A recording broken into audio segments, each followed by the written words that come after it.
4, 3, 2, 1. Over. Testing. 1, 2, 3, 4, 5. 5, 4, 3, 2, 1. Over.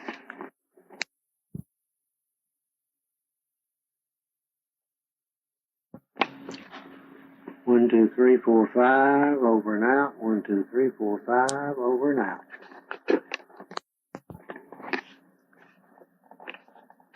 This is Ian Tinsley speaking.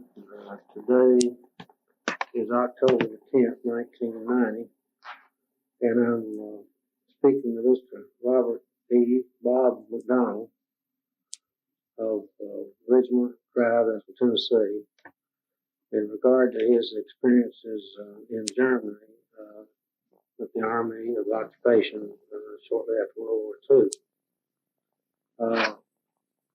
Mr. McDonald, when did you go into service?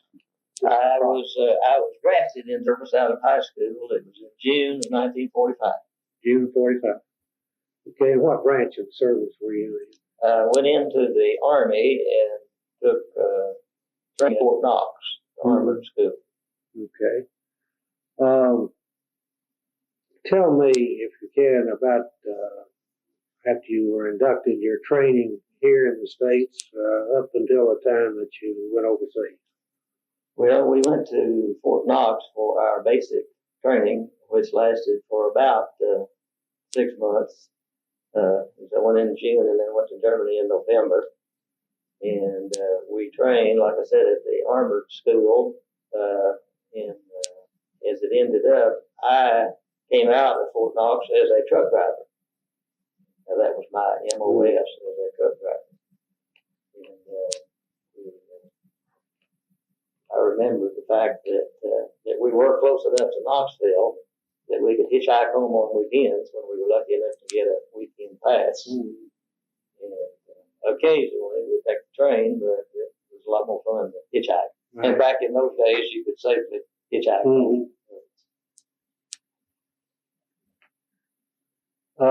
After Fort Knox, where did you go? We went to, we landed in Le Havre, France in November of 45. And then we took a thrilling boxcar ride across France, Belgium, and Germany to Rosenheim, Germany, which is on the far eastern borders of Germany. Took us about, I think it's about 6 days, I remember. We traveled at night and then parked on siding all day in these boxcars. And it was, of course, rather cold over there about that in November. And that was an experience that I guess I'd never forget that travel experience in that boxcar. There was, I guess, about 20 so people in there, just enough so that we could all lay down on the floor and we put straw on the floor and make us a day. That was our accommodations for the week. Why were you traveling just at night?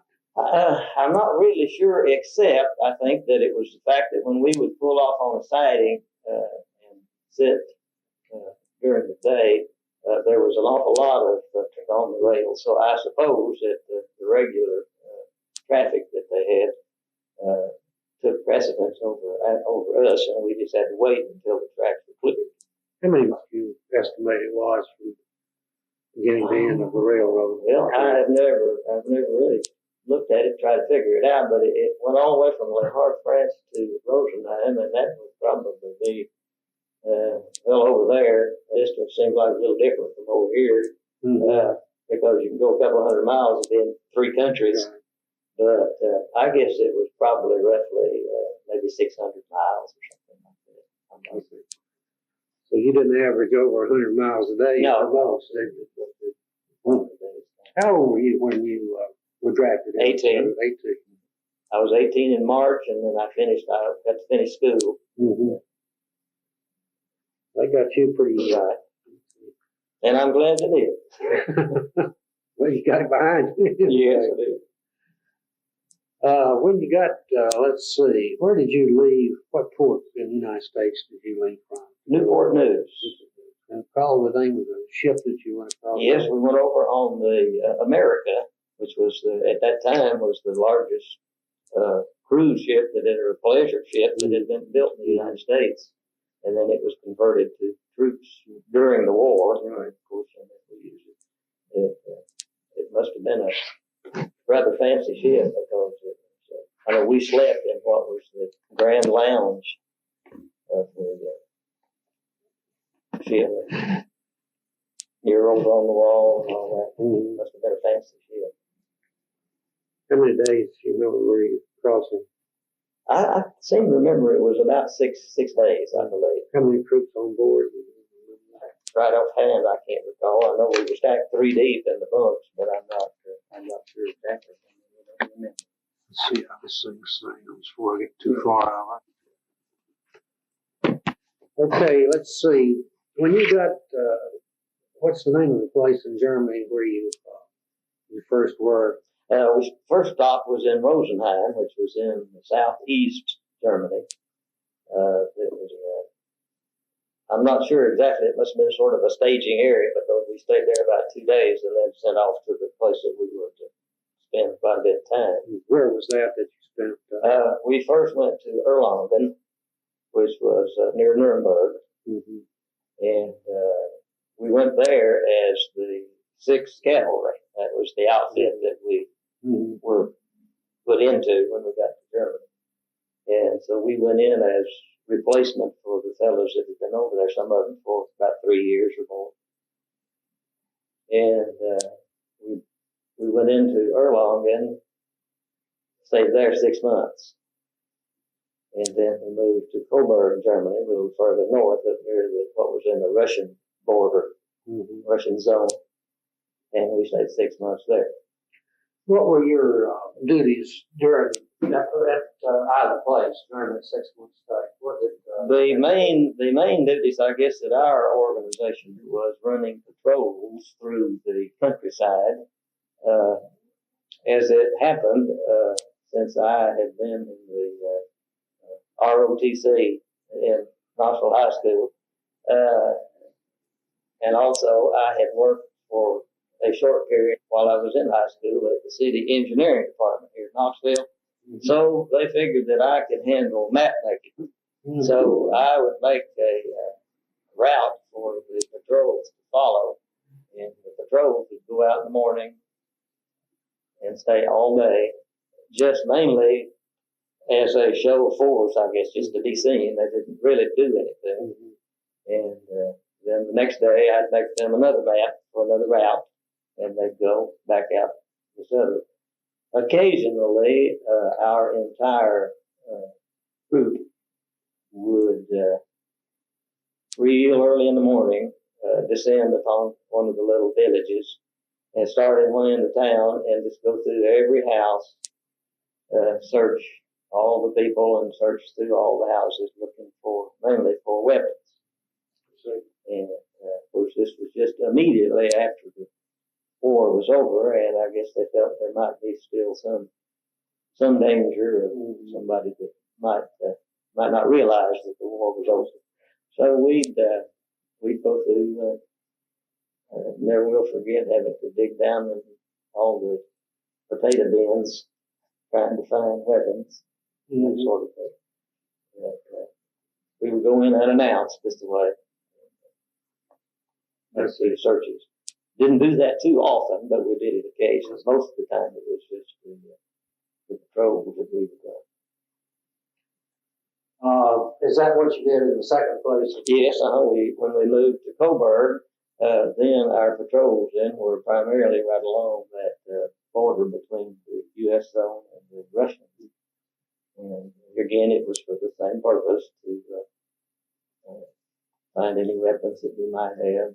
Occasionally, there would be information that there were some Nazi sympathizers which were still to be rounded up, and so we'd be for those, that sort of thing. Did you have much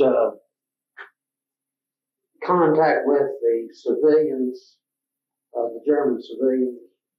About the only contact we had with was individuals which we were like through the Red Cross Club. I met a fellow who had been in the German Air Force, and he was a photographer, and I was interested in photography, so I met him there. And incidentally, I talked to him last year when I was in Germany. Called him on the phone. Hadn't talked to him in years. Is that Just right? called him on the phone, talked to him a little while. There was other civilians that worked there at the Red Cross Club that we met and associated with. We had the civilians did our laundry for us, and so we had met those people there. I had a German engineer really working for me as I was making these maps for the patrols, and he helped me do that. So we had that's about the contact that we did have with the civilians. When you say making maps, how did you make? We took the maps of the area and just put a piece of transparent paper over the top of it and just drew a outline of an overlay, picking out different routes. And then when we'd send that overlay to the fellows that were out doing the patrols, they'd put it on top of their map and follow that particular route. Did you have any contact with any of the other Allied troops? No, we didn't. We didn't have any. There was no other troops from any other country that we had any contact with. We were Erlangen was right in the middle of the U.S. zone, and Coburg was up near the Russian zone.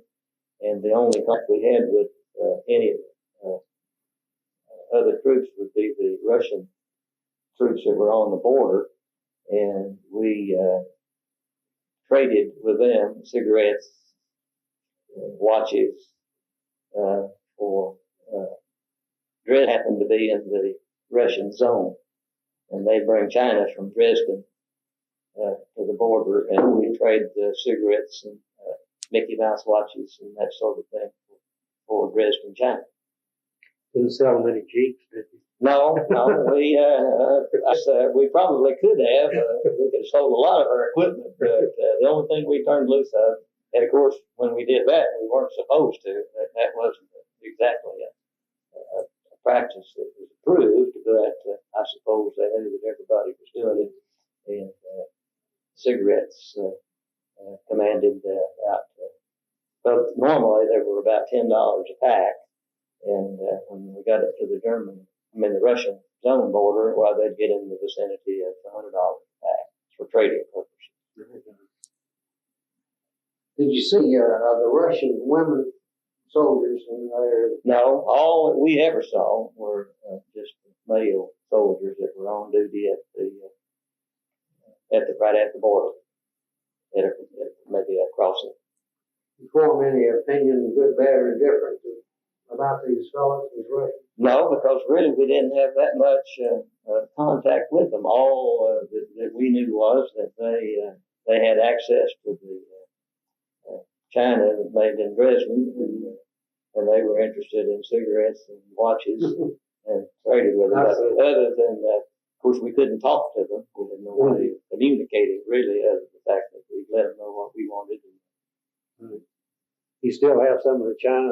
Well, I never did. I guess at 18, I didn't think much of sending home any China. I know the fellows did, especially those that were a little older, married, and all. Why, they sent some rather expensive sets of China home. About the only thing I did, we were near a factory that made the little Hummel figurines. It's near Coburg, and for some reason, which I really can't explain now, but I did go to the factory and get them to crate me up a box of Hummel figurines and sent them home. I see. And I still have them. How long were you overseas? Right at a year. Right at a year. We went in November 45, and then we returned home in November 46. How long was there a substantial number of troops in Germany after the war? Well, I would imagine that, that would have been about a year. When I came home, would have been about a year and a half. And I remember at the time, we weren't too eager to come home. we were enjoying ourselves. We were seeing places that we had never seen before and doing things we enjoyed. And apparently the mamas wanting their boys home got their congressman to make these to clean us out. And I would imagine, I don't know, I've never really seen the figures, but I would imagine about 46 was when the number started dropping.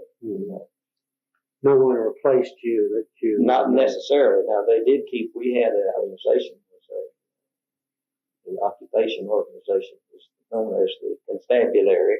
And since we were the 6th Cavalry, while we were the 6th Constabulary, and I'm sure that they kept that type of an organization probably several years after. How was the populace, the German people, how were they being fed and one thing or another after? Well, apparently they were being fed well, and I would assume that they were, or obviously they were self-sufficient. I don't think that we were supplying food. As a matter of fact, we would take stuff out of our mess hall that we didn't particularly want or need, like powdered eggs, which nobody liked, and other items, and we would take it out into the side and we would trade it for food. I mean, they had enough food that they could trade us. We get chickens. We got fresh milk from the local people, and apparently we saw very few people that looked like they were hungry or had been begging for food. We had some displaced persons that worked in our area. They did chores, everything in the kitchen and that sort of thing, and we took care of them, provided them a place to sleep and food. But the Germans themselves apparently had food that we assumed were self-sufficient, providing the food. You mentioned going back to Germany, what, last year? It's been about 2 years ago, I guess, when we went back last. We've made about, I guess we made 4 or 5 trips back over the years.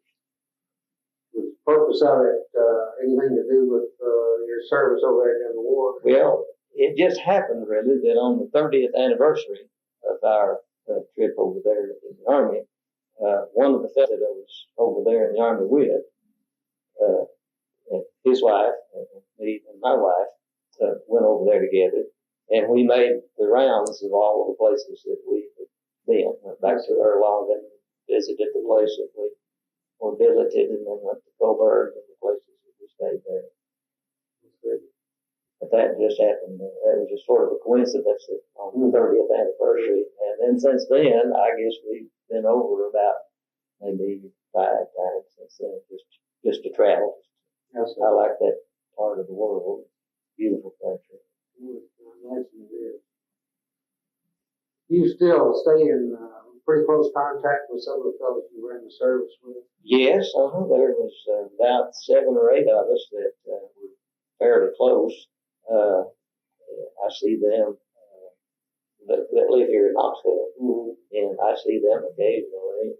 Matter of fact, I saw about 6 of them a couple of weeks ago. We were all together. And then this other one that I spoke of going on the trip, they now live in Florida, but we see them quite often. We're at their place in Florida, or they're up here visiting us, or we're traveling someplace. And we've gone just about every place with them. Does your outfit have formal reunions? Never have heard of anyone having any sort of a reunion of our outfit. We were only with an organization other than this constabulary. We were with that 6th Cavalry for just a period of a few months, I suppose, until we changed over. And I developed a lot of close friendships. No, I've never heard of any kind of a reunion or get together for the organization itself. This, you spoke earlier of Germans at engineer, for example, and some you met there and some where else? Where did you meet these fellows? Well, the German engineer worked for me when I was in Coburg. him, and since he had a knowledge of the area and all, they figured he'd be good to Did help. he speak English? Or Yes, he spoke perfect English. Is that right? I never did learn to speak German because everybody that I had any contact with could speak English as well, or sometimes better than I could. So we didn't have any problem. And he's the one you talked to many years later. No, the one that I talked to was the fellow that was he was in the German Air Force, and he was a photographer, and he made pictures around the Red Cross Club where we go down. And, I was interested in photography, so I sort of buddied with him a little. And so the last time we were in Germany, I guess I just happened, we went to Coburg, and I just looked his name up in the phone book, called him and talked to him for a while. And he's supposed to, either this year or next, to come to the United States. I hope to maybe talk to him again if he does come. What was his occupation now? He was a retired professor. He taught English in one of the universities. Is that right? Well, being 18 years old and seeing things you'd never seen before, you weren't in any rush to get home. No, we were enjoying ourselves because naturally, with no dangers like during a war, of course, and we felt that we were, while maybe not being welcomed by people, we weren't hated by them or anything. There was no danger with them, and so we were enjoying it. We'd get an opportunity to go out on the weekend. We'd get out and hitch a ride somewhere with anybody that would happen to pick us up and go see places if we couldn't find a vehicle to tell. And, I enjoyed seeing all the sights that we'd see. Did the Army provide any trips for you all to go places? There was the only one time I think that we had an opportunity, and the fellow that I travel with now had an opportunity to take a road to Switzerland, and that was the only time that I see. any other side. I never did get the opportunity because they didn't offer it anymore.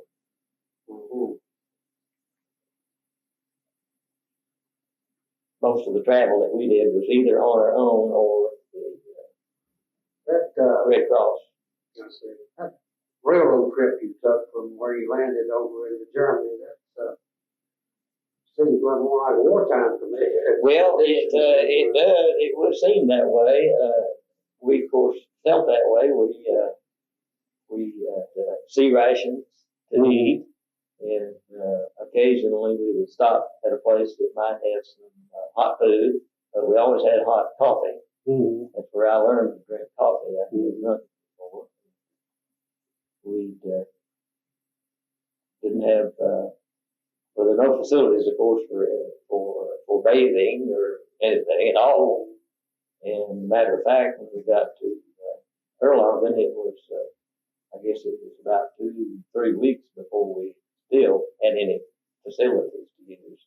And when finally got a place, I suppose they burned their clothes because they would have been fit for anything else when we took them off, and gave us new uniforms and gave us a place to shower.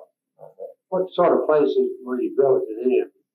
Well, we lived in a permanent building, an old apartment building. I don't know how long it had been abandoned, but when we got to the place, we just moved in, and we had to sort of shift for ourselves, though, as trying to find places. They give us the little folding army cots is all that we had, and so we would manage to go out in the neighborhood and found furniture. Matter of fact, we had our room fixed up we had a double bunk and a desk, and a shiffer robe, and a little couch, and a stove, charcoal stove, which we found. We brought all that stuff in. Some of the people lived in homes, and there were some empty homes, and then there were some that they weren't empty until we got there. People had to move out to make room. But there were no there were no formal barracks or anything like that. It was just a makeshift thing. When we moved to Bert for the second 6 months, we moved into what had been a German army installation. Mm-hmm. And it had about 6 large buildings with a parade ground in the middle. And it is still, when we were back in the notice, it's still being used by the military. Exactly. Did, in either one of those places, did they look like an area that had been fought over? No, neither one. Erlangen and Coburg were down in Bavaria. They were far enough away from Nuremberg, and that would have been the principal target in that area.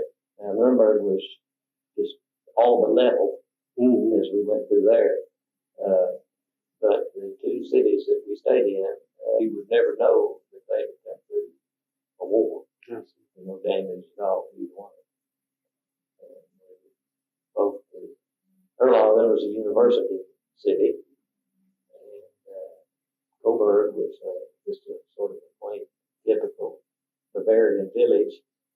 And although it's grown up around the city, the main city of Coburg today looks just like it did. We were there in '46, and it probably looked that way for several hundred years. That's interesting. That's interesting. When did you leave Germany to head back to the United States? It was in November of '46. November 46.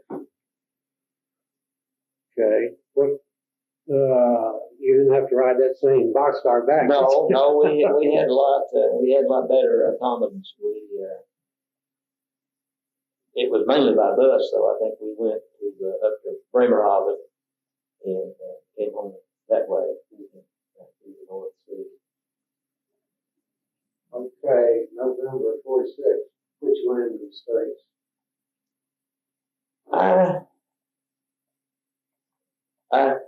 I don't really remember exactly, and I believe it was a port in New Jersey, up in that area.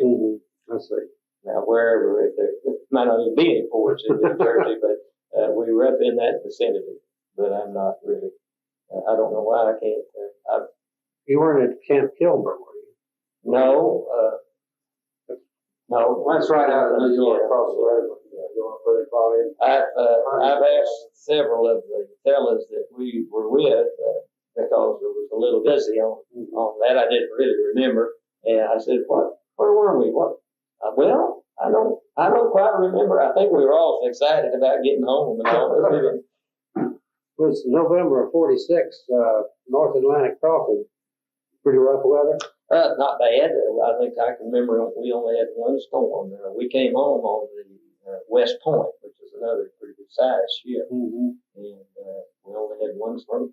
And I know I had never been, of course, going over and coming back, the only time I had ever been on the ocean going vessel of any kind. And I was amazed that I didn't get sick. But it didn't, either trip made me sick. Other people get sick? Oh, yes. There was sick right and left. And when somebody gets sick going through the mess, through the chow line, well, I just had much more to eat because I get their food. When did you get back in the States? I don't remember exactly the date, but it was in November, because it just took us about 6-7 days to get. And then where were you sent from? Wherever you landed, where did you go then?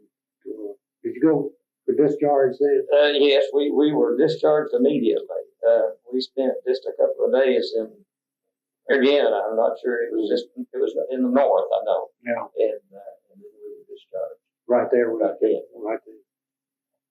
Okay. They run you all over heck and half of Georgia. Yeah, well, we were rather surprised at that too, but they moved us out pretty quickly. Discharged and turned loose. Let's see. When you got back home, what did you do first? What did you plan to do? What did you do? Well, I had always planned on attending UT, and I had made preparations during junior high and high school and all to go into the engineering school at UT. And so I made preparations for that. And I started in UT in January then, 47. So when did you graduate? I graduated in 51. Did you go into engineering? Yes, I graduated as a civil engineer in 51. Who were you with then? I took a job with TVA I see. immediately on graduation, Mhm. and I stayed there until I retired. How long have you been retired? About almost 7 years. Is that right? Well, you started out young and you didn't waste too much time overseas before you went to work, did you? Quite unusual.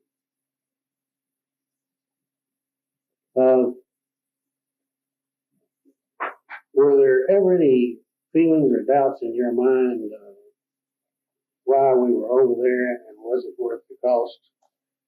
Never in my mind. I remember at the time I was junior high school when the war started, and the teachers that we had and their comments and the newspapers and all. I remember I followed the war pretty closely as it went on, not realizing that it would last long enough to catch me. Mm-hmm. Figured that it may be over before I was 18. But as I approached 18, I became even more interested because when I went into the Army, we were still fighting the Japanese, and that was, of course, what we figured that we would end up in the Pacific. Right. And fortunately, again, that one ended so that I didn't have to do that. Mm-hmm. But there was never at any time that I was in there that I felt that I shouldn't be there or that we shouldn't be doing, the country shouldn't want it to do anything like that. I wasn't, I wouldn't say that I was waving the flag all this time, but I felt that everything that we were doing was justified, and that we were there for the cause. And then, of course, I realized when we went over and the war was over, I realized that what we were doing was something that had to be done. We couldn't just immediately come home after the war. And so, yeah, it was a necessity. I've done quite a few interviews and I haven't talked to the first person that seemed to have ever had any doubts about why they were there. Everybody knew it was a job that had right. It was just a universal feeling. Surprising that you all weren't sent to the Pacific. Yes, because we trained with that in mind. In the armored school there at Fort Knox, the training we had was how to operate tanks in the jungle setting. And I remember quite frankly spent several sleepless nights dreading that particular aspect of it because it did sound like it wasn't going to be fun at all. No games. Right. But when we were finished with Fort Knox and we were ready to be sent to wherever we were going, right on up until almost the day that we left, we still thought we were going to the east. And I think that a portion of the people that were at Fort Knox at the same time I was, not any of our group, but some of them there did go to Japan. And they, of course, by that time, they were going as an occupation army too. Right, I see. But we didn't know it. We didn't have any idea that we were going to Europe. Just about the time we were ready to get on the boat. Did there seem to be any resentment toward men left in the States that didn't have to go for one reason or another? I never did hear any. I know that there was quite a lot of people connected with the entertainment world and those with sports and all, as well as those that might have had some really minor physical deficiency, flat feet, for instance. But as far as I can remember, as far as just joking about it, there was never any very serious comments. Nobody was really concerned about it. Wasn't attention paid to it. No, there wasn't. A lot of people that were in. I don't know why the civilians seem to worry more about it than the fellows that went to war. Right. Why, I don't know. Of course, part of what Dr. Johnson is doing is he's getting the civilian side of this thing. Stayed, knows it went, and I've been mainly since I'm an ex-serviceman myself, knows it went. So I have a little better feel for it. Well, that's all. That's interesting. So, how old were you now when you got out of the service? I was 19. So you were In in my 19th birthday in Germany. high school. Let's see. What do you remember most about your service overseas? I suppose one of the things that sticks in my memory was the fact that the area of Europe that we were in reminded me so much of the Smokies. Mm-hmm. We were down in the Alps, or the foothills of the Alps, partially. And the area was just about, climate was just about like it was here. And, although the Alps and the Smokies look entirely different themselves, but when you're in the ground in the woods and that sort of thing, it looks and feels just like home. I never really got homesick to the fact that I really wanted to leave and come home, but I was constantly reminded of home, and I think that stuck with me more than anything. Here I was, halfway around the world, found a spot that reminded me of home. What do you feel that the government or the Army could have done better, a better job on than they did in World War II? As far as I was concerned, I stand amazed now that they did as well as they did. Mm-hmm. I don't know that I have any ideas or thoughts on anything that could have been done better. Anything where I was connected with it, I didn't find anything objectionable or anything that I thought I wish that it was this way or I wish that it was that way. It may have just been luck, but everything that happened to me from the day that I went in until the day that I got out was something that was it was either beneficial to me, it helped me, or I enjoyed it, or at least if it was something that had some work connected to it, it wasn't hard enough that made me worry about it or go this way. So I felt that whoever was in charge was doing a pretty good job. You don't get positive reactions to this question. You don't get people bitching or going on or making very much comment. It's all sort of like usually under the circumstances, it did about as good as you could do.